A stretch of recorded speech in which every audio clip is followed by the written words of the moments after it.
Peace, Iwan, show, peace, Raito, kamera, action. Halo semuanya, iya, keren gak opening baru aku? Iya.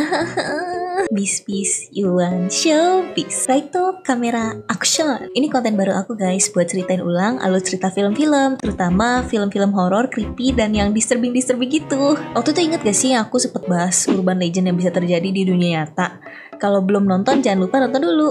Nah, ini salah satu film berdasarkan salah satu urban legend yang aku bahas di sana, yang judulnya When a Stranger Called. Kita langsung aja mulai.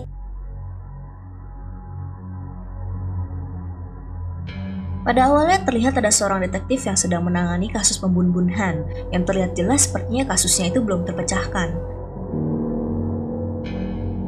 Sehingga yang bisa dilakukan hanyalah mengumpulkan bukti. Cerita diawali di salah satu universitas, diperlihatkan seorang wanita namanya Jill. Aduhai cantiknya. Bro adalah MC kita.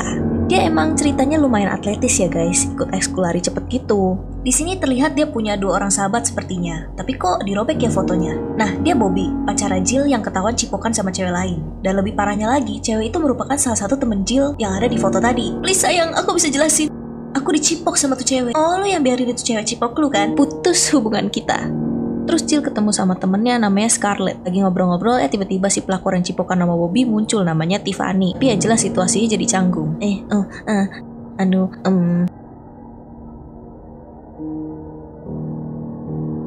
Habis itu Scarlett ajak Jill ke pesta api unggun nanti malam, tapi Jill nggak bisa karena harus jadi babysitter. Terus Scarlett kayak, oh ya udah. Singkat cerita, yang anterin Jill buat nugas jadi babysitter itu bapaknya. Di sini terlihat bahwa rumahnya itu lumayan jauh dan terpencil. Tapi kayaknya kalau bule udah biasa deh. Lah bejir, di hutan gitu boy. Ternyata orang kaya bang. Terus si bapak itu sembari ngajar anaknya biar ngerti tanggung jawab dengan tugas si babysitter ini. Bla bla bla bla bla bla. Terus si Jillnya kayak, ya udah tahu. Ini pasangan orkainya, namanya keluarga Mandrakis. Anjir, susah banget namanya Mandrakis. Abis itu majikan juga bilang 2 bocil mereka itu lagi turu di lantai atas. Jadi jangan sampai mereka kebangun karena mereka tuh lagi sakit. Sebelum pergi mereka kasih tur rumahnya supaya nggak bingung. Ada pusikato, namanya Chester. Ternyata di tengah-tengah rumah ada semacam halaman gitu dan banyak peliharaan, burung, ikan cupang. Ini dapur. Si majikan nunjukin nomor-nomor penting dan bolehin Jill makan apa aja. Dan ternyata si majikan ada pembantu lain di rumah, namanya Rosa. Biasanya kerja di lantai 3, cuman belakangan selalu pulang sore karena emaknya sakit. Dari jendela terlihat ada satu rumah lagi punya mereka, of course. Katanya mereka punya satu anak laki-laki lagi yang lagi kuliah. Itu tinggal di sana kalau lagi Sabtu atau Minggu. Terus anaknya ini nggak pernah ngabarin kalau pulang, biasalah remaja kan gitu. Dan ya ternyata anak tiri.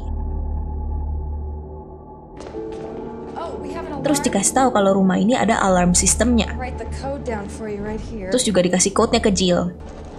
Jadi jelas ya kalau ada yang paksa masuk ya alarmnya bakal bunyi. Canggih bos.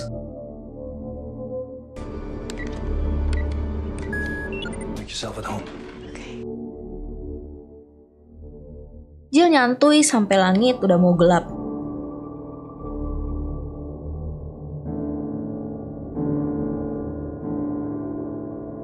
Jill sampai bosen ya nggak tahu mau ngapain. Terus udah gitu dia mainin remote, coba-coba. Tiba-tiba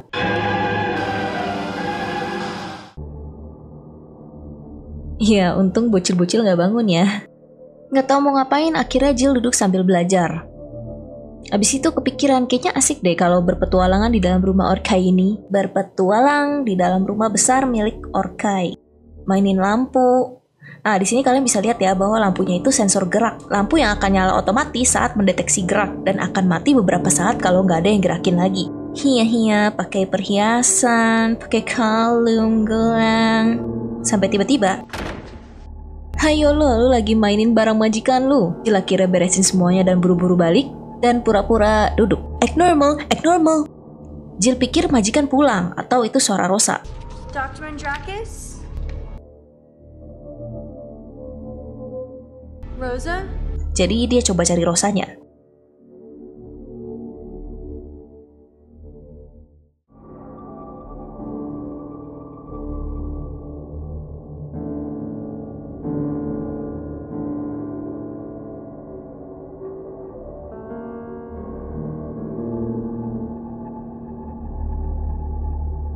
Dan ketemu, ternyata Rosa lagi kasih makan cupang.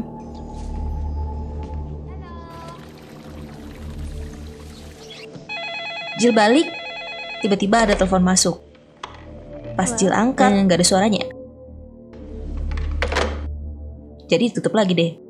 Tiba-tiba lampu sensor di sebelah kiri Jill nyala sendiri, yang berarti ada pergerakan di sana.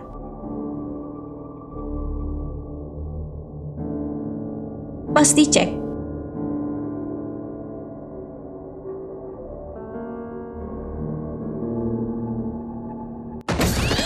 ternyata itu hanya si Pussycat atau Chester. Abis itu Jill teleponan nama Scarlett. Terus Scarlett bilang si bajingan Bobby hubungin dia buat nanya nomor rumah keluarga Mandrakis. Tapi Jill bilang gak apa-apa, kasih aja. Abis itu Jill tutup teleponnya. Tiba-tiba alarm sistem rumah bunyi. Terus habis itu Jill langsung buru-buru ngecek, tapi ternyata gak ada pembobolan dan buru-buru pasang kodenya. Tiba-tiba ada telepon dari pengamanan karena mereka dapat notif alarm rumah bunyi. Kira-kira ada keadaan darurat atau apalah gitu. Tapi Jill bilang gak ada. Gile, mengorkai security-nya mantap bos. Rumah kalian gini gak?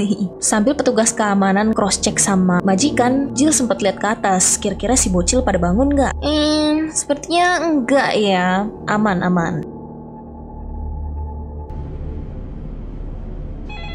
Tunggu, stop dulu. Di sini jujur aku bingung. Kalau alarm sistem itu bunyi artinya ada yang masuk nggak sih? Cuman aku nggak tahu kenapa si Jill-nya tuh tenang banget. Tiba-tiba ada telepon lagi. Hello? Ternyata itu dari majikan yang nanya keadaan. Tapi Jill bilang nggak apa-apa kok, semuanya baik-baik aja. Abis itu si Jill coba nyamperin Rosa di halaman tengah. Tapi makanan burung dan makanan cupang berserakan. Terus udah gitu kayak burungnya makan sendiri dari sana juga. Ya Rosanya nggak tahu kemana. Weird. Weird. Lagi bingung mikir, tiba-tiba ya rupanya itu kayak semprotan otomatis gitu untuk tanaman. Ya biasa buat orang kaya. Tiba-tiba ada telepon lagi. Hello? Dan ada suara berat laki-laki misterius. Tapi habis itu nggak dijawab lagi, jadi ditutup lagi sama Jill. Jill balik duduk, tapi merasa nggak tenang dengan segala keanehan. Hari semakin malam, Jill lagi belajar, tiba-tiba ada yang nelfon lagi. Hello? Ya, tapi ternyata itu cuma prank guys. It's just a prank. Telepon iseng dari cowok nggak tahu siapa. It's just a prank bro. Pas lagi lihat kok kayaknya ada yang aneh dari halaman tengah. Jill ambil senjata, ya siapa tahu ada maling kan. Ke dapur. Tapi ternyata nggak ada apa-apa. Tapi tiba-tiba, anjay, ternyata esnya juga otomatis guys. Orkai beda bos. Tiba-tiba ada telepon lagi. Hello? Tapi tiba-tiba, Halo. ya ada si pelakor Tiffany datang tanpa rasa bersalah ya. Jill marah, "Oh lo bisa masuk?" Ya garasinya kebuka. Bener aja, pasti cek. Makanya jelaskan kenapa alarm sistem rumah bunyi tadi. Abis itu Tiffany minta maaf terus ke Jill soal cipokan panas dengan Bobby itu karena mabok. Hilihkin. Jill usir Tiffany. Di perjalanan, Tiffany dengar langkah kaki. Dia buru-buru cari kunci mobil. Aduh, kunci pakai jatuh segala bang. Pas mau jalan mundur, ternyata pintu masuk udah dihalangin sama batang pohon. Yang berarti gak bisa lewat. Si Tiffany berusaha untuk angkat dahan pohonnya, tapi ya tentu aja gak bisa ya, orang berat. Hingga terjadi sesuatu menyerang Tiffany. Entah apa itu atau entah siapa itu. Tiba-tiba pintu digedor-gedor dan Jill pikir itu Tiffany balik lagi. Tapi pas dibuka,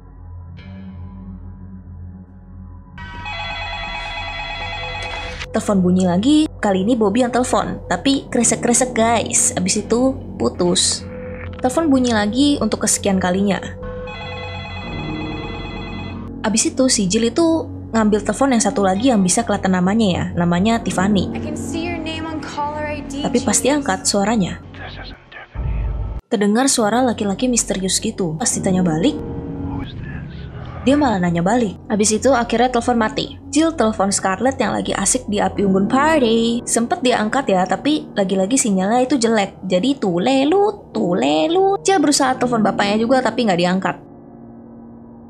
Coba telepon majikan juga nggak diangkat. Udah merasa nggak nyaman, akhirnya Jill telepon polisi. buat kasih tahu kalau dia dapat panggilan aneh dari laki-laki misterius setiap 15 menit dari tadi. Tapi di sini polisi bilang nggak bisa ngelakuin apa-apa kalau nggak ada ancaman. Tiba-tiba Jill lihat mobil Rosa dari jendela dapur.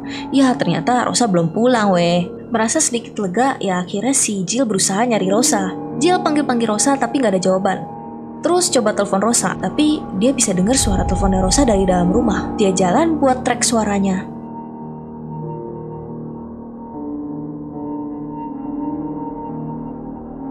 Iya, kosong. Ternyata itu cuma suara mesin cuci.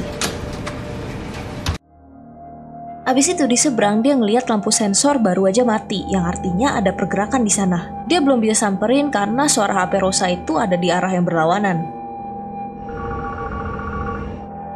Semakin lama suaranya semakin dekat sampai dia nemuin satu pintu dan kayaknya suara HP-nya Rosa itu ada di dalam sana. Ya, bener aja dia ketemu HP Rosa di dalam ruang setrika baju. Tapi tiba-tiba... Iya, kaget nggak? Tiba-tiba telepon bunyi lagi.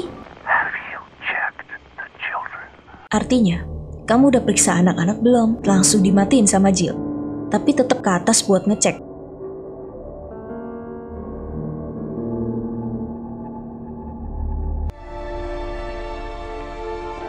Tapi ya untungnya ternyata anak-anak lagi pada bobo kok. Telepon bunyi lagi. Hello? Artinya, gimana anak-anaknya? Yang artinya si pria misterius itu bisa lihat Jill dan Jill langsung ngerasa diawasin. Jill panik dan dia langsung tutup semua gorden. Dan telepon polisi lagi. Tapi polisi kayak, oke mbak, santai. Kalau alarm sistem nyala dan lain-lain ya mbak aman kok di rumah. Anjir ini polisi. Lalu polisi bilang mereka bisa lacak GPS HP pria misterius itu asal teleponnya nggak dimatiin selama 1 menit. Terus polisi juga udah catat nomornya Mandrakins ya. Awalnya Jill takut sih, tapi Jill bilang ya dia bakal berusaha. 15 menit berlalu, telepon masuk lagi. Jill langsung pakai stopwatchnya buat set waktunya selama 1 menit. Tapi juga baru 50 detik telepon udah dimatiin sama si pria misterius. Tiba-tiba dari jendela rumah, dia bisa lihat rumah seberang punya anak tiri majikan, lampunya nyala, yang menandakan si anak itu udah pulang. Ternyata nama anaknya Todd. Ya, Jill coba hubungi tapi gak diangkat-angkat. Terus tiba-tiba ada bayangan orang lewat dari jendela kamar Todd. Merasa ada harapan, Jill memutuskan untuk nyamperin Todd. Oke, di sini dia siap-siap mau berlari nyebrang ke rumah Todd. Dia ambil senjata pentungan untuk perlindungan diri, nggak lupa masukin kode security system. Kemudian dia puter kuncinya dan pas buka pintu, OMG anginnya kenceng banget yang membuat situasi semakin creepy. Abis itu dia keluar, nggak lupa kunci pintu kembali supaya rumah Orkai aman. Oke, siap, 3, 2, 1, lari. Dia lari sekencang mungkin melewati hutan yang that's so creepy. Lari dan akhirnya sampai juga. Todd, kamu di mana? OMG guys, ternyata pas sampai Todd gak ada Terus jadi yang tadi tuh siapa? Di kamar? Gak ada. Di kamar mandi? Gak ada. Di dapur? Gak ada. Di ruang tamu? Gak ada. Anjir, kaget. Tiba-tiba teleponnya Todd bunyi, menandakan bahwa ada orang lain selain Jill yang nelfon si Todd. Jill langsung samperin teleponnya si Todd, abis itu set stopwatchnya dan diangkat. Dan berhasil telepon gak ditutup selama 1 menit. Tapi ternyata salah guys, itu teleponnya Todd, sedangkan polisi kan punyanya nomor telepon rumah Mandrakis. Jill lihat dari jendela di rumah majikan lampu nyala dan dia berasumsi kalau itu Rosa. Jadinya dia mau buru-buru balik lagi. Dia bawa pentungannya dan senternya, buka pintu dan tarik napas dulu sebelum lari. Dan 3, 2, 1, lari. Lari lagi melewati hutan yang sangat creepy. OMG, bengek-bengekan sih, tapi lari terus. Di sini terlihat stamina Jill sebagai pelari ya sangat strong, yang dapat berlari very fast. Aduh, labrak ranting dan senternya terjatuh. Lari lagi sampai akhirnya sampai juga. Dia buru-buru buka kunci dan buka pintu, yang menyebabkan alarm sistem pun bunyi yang berisik banget, ngiung. Kemudian buru-buru kunci pintu lagi dan masukin kode sistem lagi dan ya akhirnya kelar juga. Dengan napas yang terengah-engah, Jill masih nyari Rosa. Rosa, di mana kamu? Telepon masuk lagi, set timer lagi. Jill berusaha nahan pembicaraan selama 1 menit. Sambil jalan nyari Rosa, sampai dia ketemu kamar dan kayaknya itu sih kamarnya Rosa ya. Dan showernya terdengar nyala, jadi sepertinya Rosa sedang ada di dalam kamar mandi. Jill masih sambil ajak ngobrol si pria misterius itu, sambil nanya, sebenarnya lu tuh maunya apa sih? Abis itu dijawab, darah suci. Darah suci. Abis itu Jill coba masuk ke dalam kamar mandi. Dia buka gorden shower ya, ternyata nggak ada siapa-siapa, cuman airnya dinyalain doang.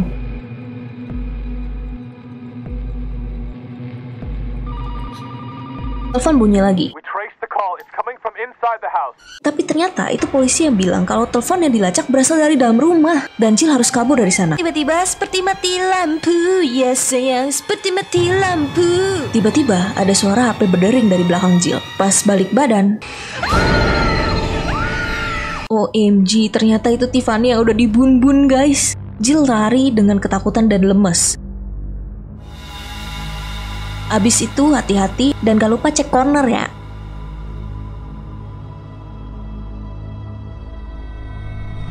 Dan karena Jill wanita yang bertanggung jawab, gak lupa dia mau selamatin para bocil-bocil juga. Pas masuk kamar bocil,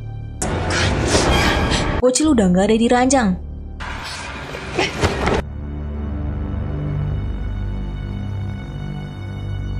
Pas cari, ya ternyata mereka sembunyi dalam kotak mainan. Tiba-tiba lampu nyala lagi. Jill sempat ngeliat kamar mereka, ngecek segala corner. Pas lihat ke atas, OMG, ada psikopat di atas genteng. Jill berusaha nahan pintu dan suruh anak-anak kabur. Psikopat loncat ke bawah mau nangkep mereka semua. Terus Jill tahan pintunya supaya psikopat gak bisa masuk. Psikopat berusaha untuk menjeger-jeger pintu. Terus Jill suruh anak-anak kabur lewat jendela kecil situ.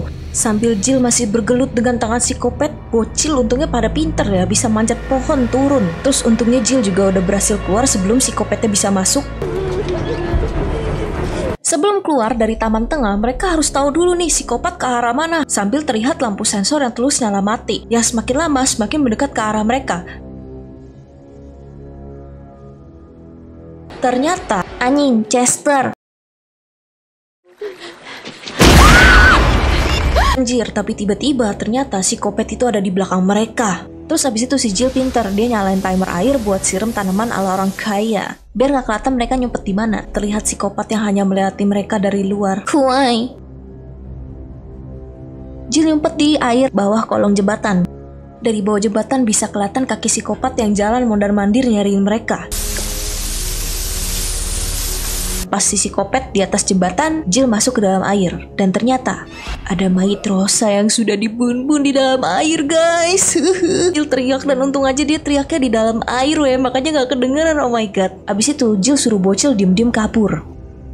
Tiba-tiba timer air orang kaya mati. Oh my god, ini sih suwe banget guys. Jadinya ketahuan pas bocil-bocil mau ngegocek si psikopat. Mereka lari ke pintu utama buat buka pintu, tapi sial banget ketinggian kuncinya mereka gak nyampe weh. Tapi seperti ya, para bocil ini bukan incaran pertama si psikopat. Dia gak ngejar bocil sama sekali soalnya. Tapi psikopat juga jadi tahu Jill di bawah jembatan. Abis itu mereka anime battle. Jill sampai nyelam ke dalam air biar gak ketangkep psikopat. Masih gelat-gelut, Jill pakai tenaga dalam dan tendang jembatannya hingga terbalik dan psikopat kecebur. Abis itu Jill lari. Pas mau tutup pintu, psikopat berhasil jambak rambut Jill, tapi Jill tetap paksa tutup dan tarik rambutnya. Oh my god, ini ngilu banget guys. Sambil Jill ngeliatin anak-anak masih berusaha mau buka pintu, tapi abis itu ngeliat lagi anak-anak udah gak tahu kemana, jadi Jill harus cari mereka. Untung banget psikopat berhasil kekunci di dalam taman. Dia terlihat marah dan gedor-gedor kaca berusaha mau keluar ya, tapi nggak bisa. Oh my god, ini tuh greget banget. Harusnya mereka tuh bisa langsung kabur, cuman karena bocilnya nyumpet jadinya harus cari lagi. Gila, salut banget sih sama si Jill yang harusnya tuh bisa cabut aja, tapi dia nggak lupain tanggung jawabnya. Pas lagi nyari bocil, loh, kok ada satu burung? Loh, kok tiba-tiba jadi banyak burung? OMG, ternyata psikopat sudah berhasil keluar dari dalam taman dengan cara copotin salah satu kaca. Jill dengar suara tangisan bocil, akhirnya Jill berhasil nemuin mereka. Abis itu buru-buru ajak keluar dari rumah. Pas baru mau keluar, Jill berhasil ditangkap sama Kopet. Jill lari ke dalam rumah, terus mereka anime battle. Abis itu Jill lari ke ruang tengah kayaknya mau ambil telepon. Cuman ya mana sempat, keburu telat. Kopet angkep Jill terus dicekek lehernya. Jill kemudian mau nabok pala Kopet dengan botol tequila yang tadi dikeluarin sama Tiffany. Tapi sungguh rip aim. Lalu Jill ambil remote api unggun orang kaya. Pas dinyalain, duar, api nyambar akibat dari tequila. Ternyata emang itu tujuan Jill dari awal. Sungguh epic, akhirnya Jill berhasil tusuk tangan Kopet dengan apa itu namanya? Tongkat yang buat toel-toel api unggun ala orang kaya. Jill lari dan untungnya aja polisi sudah datang tepat waktu dan berhasil menyelamatkan Jill dan para bocil. Rip Rosa and Tiffany. Terlihat sudah banyak polisi di lokasi. Majikan juga udah pulang dan untung aja anak mereka nggak kenapa-napa. Lalu si psikopat ditangkap dan dibawa di dalam mobil polisi. Pas mobil polisi lewatin Jill, terlihat wajah psikopat yang memandang keluar ngeliatin Jill. And that's so creepy and kawaii. Abis itu beritanya langsung di mana-mana. Ternyata si psikopat itu merupakan pembunbun berantai yang sudah membunbun 15 orang yang korbannya merupakan wanita. Dia memperkaos wanita selama berjam-jam dan juga cara membunbunnya main petak umpet gitu, seperti yang dilakukan kepada MC kita. Identitasnya bahkan tidak diketahui. Kemudian scene berpindah ke rumah sakit tempat Jill dirawat. Jill terbangun karena balonnya meletus. Ya, dia keluar dari kamar tapi kok sepi banget, gak ada orang sama sekali. Ya, di sini kalian bisa melihat ternyata ada suara telepon lagi dan Jill menghampiri suara telepon tersebut.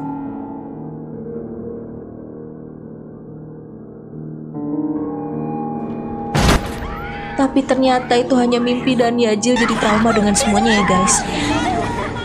Tamat film yang sangat mengerikan karena bisa aja terjadi ke semua orang ya guys. Ke aku maupun kalian. Jujur aku gak paham sama sekali sih sama rating-ratingan. IMDb ini film 5 dari 10. Tapi menurut aku sih 7 dari 10 ya. Karena vibesnya serem banget. Creepy, disturbing parah. Ditambah plot twistnya kan. Yang bikin kita tuh jadi mikir kalau si psikopat itu di luar tapi ternyata ada di dalam anjir. Terus juga kalau dari sisi psikologinya, kamu bayangin kayak kamu di dalam rumah yang besar. Tapi kamu gak merasa aman gitu loh. Biarpun kamu udah ada security lock, udah ada alarm system. Oke, sampai sini dulu. Gimana guys? Kalian suka nggak kalau aku bahas film-film kayak gini? Komen di bawah. Kalau ada ide-ide dan saran, silahkan komen di bawah. Don't forget to like, comment, subscribe, and share this video. Oke, thank you semuanya. Arigato mina. Jane.